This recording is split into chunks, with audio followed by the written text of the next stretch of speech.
Welcome back. I'm delighted to say we're joined by one of our country's foremost experts on a part of the world that has been a flashpoint in the past and might yet be again Korea. Her name is Dr.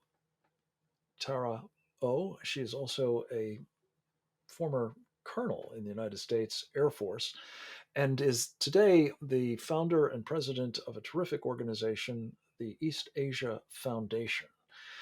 We wanted to catch up with her to talk, among other things, about the threats that have been emerging of late again from the North Korean regime of Kim Jong un.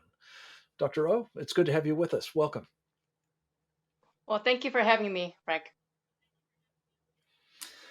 Let's start with this spate of missile tests that have taken place in just the past few months. In 2022, I believe there have been nine of them, including hypersonic missile tests, a technology that we don't have in our inventory at the moment, alas. The possibility, I'm told, of a nuclear test underground may also be in the offing. What's going on, and how serious a danger do you think it represents? I think North Korean regime is continuing its trend. I think before we analyze each individual test, I think we need to step back a little bit and look at why it's doing what it's doing. And to do that, we have to look at its goals, its stated goals. It has stated that its goal is to unify Korea under its rule, under its totalitarian communist system.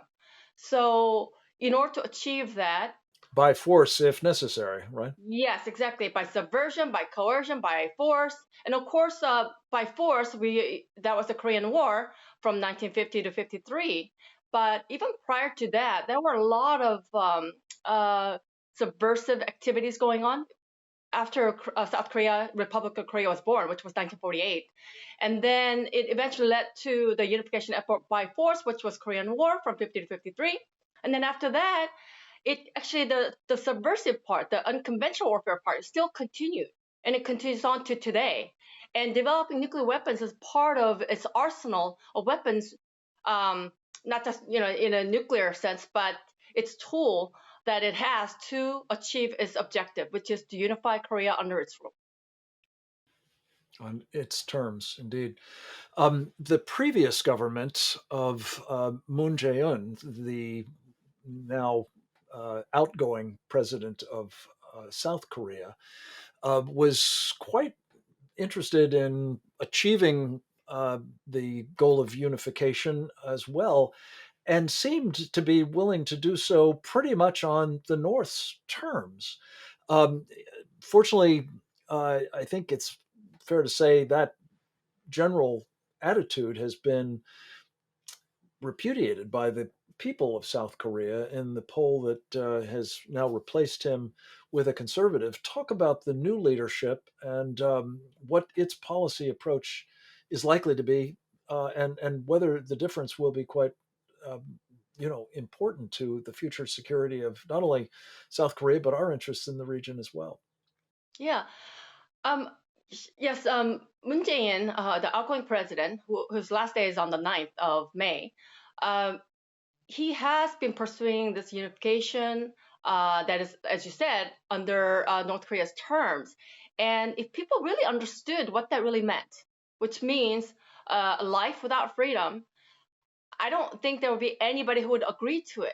The only reason why there was some support, like majority didn't, but um, some of the people who supported felt that they were deceived into thinking that that's the way to peace.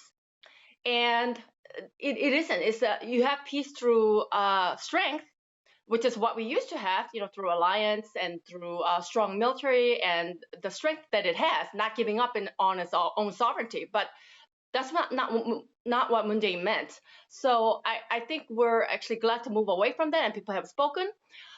With the incoming Yoon administration, um, we still have couple of weeks left, and the ruling party they still have the majority in the National Assembly, and they have been trying to pass all kinds of laws, and they have passed all kinds of laws without any opposition. So it's in effect one party state in a way, and that party is still trying to do that. Not without any opposition. Just to clarify, it sounds as though it's not that there isn't an opposition. It's just that the opposition has not been able to prevail. Is that right? No, because exactly. Ruling party has the numbers. It has enough numbers to pass the laws, and that's the problem. So, except it can't change the constitution because it requires two-thirds majority. But it has in others, it doesn't require two-thirds majority, so they're able to pass other types of laws. But the latest one that they're trying to pass is basically taking away all the investigative authority from the prosecutors and giving that to the police. And people are up in arms over that. And why at this last minute? And they're trying to present this to Moon Jae-in by the 3rd of May. So that's while he's still in office. And a lot of people say that it's because they have committed so many crimes that they don't want to be investigated.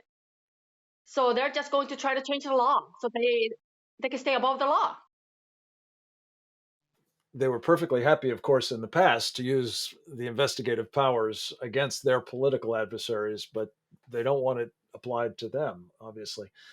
This is a fascinating, and again, it's, well, I think a God thing that the people of South Korea not only voted against a continuation or even perhaps a worsening of the policies of the previous government, the outgoing Moon government, um, but they have elected someone who is apparently committed to this different philosophy of peace through strength. One example of a change of policy, I guess, is there will be no further pursuit of this so-called end of war agreement, which was a sort of idée fixe, a preoccupation of President Moon.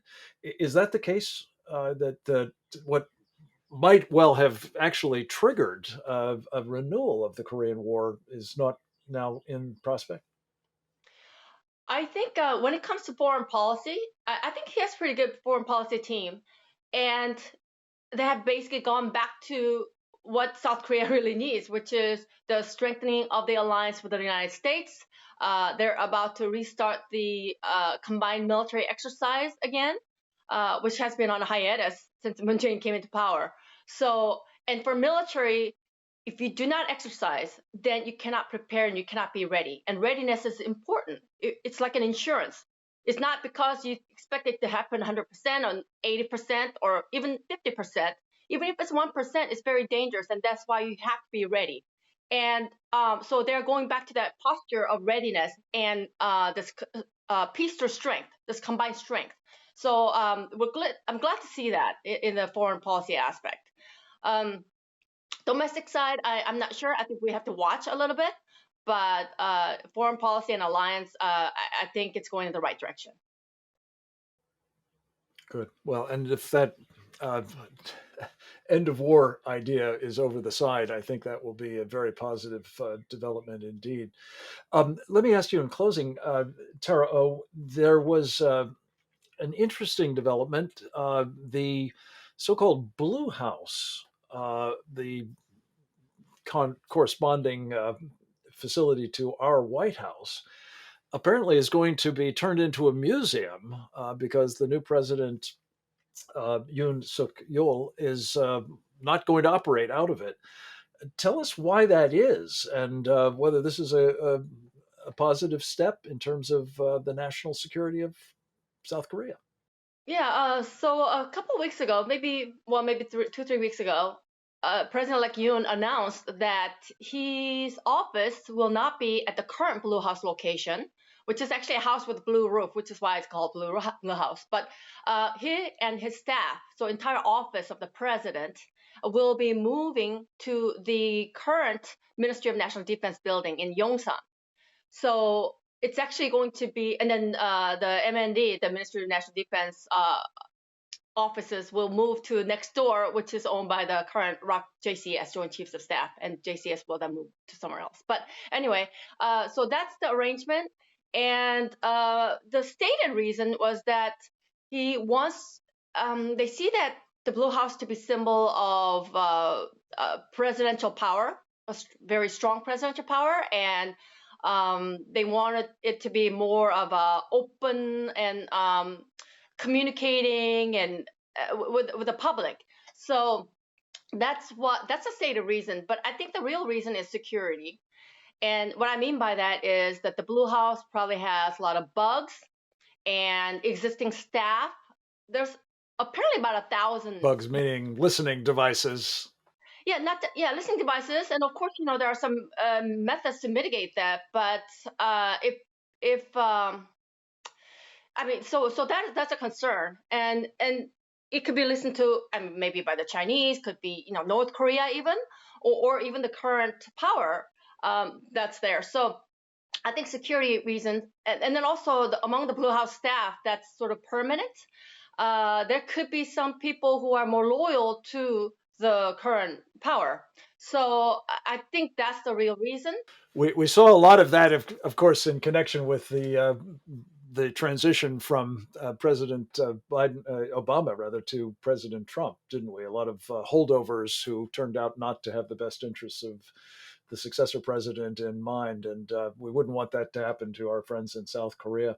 Tara, we have to leave it at that for the moment. Thank you very much for your time and your great expertise on these matters. I commend to all of our listeners the East Asia Foundation as a great resource on the Korean Peninsula and more.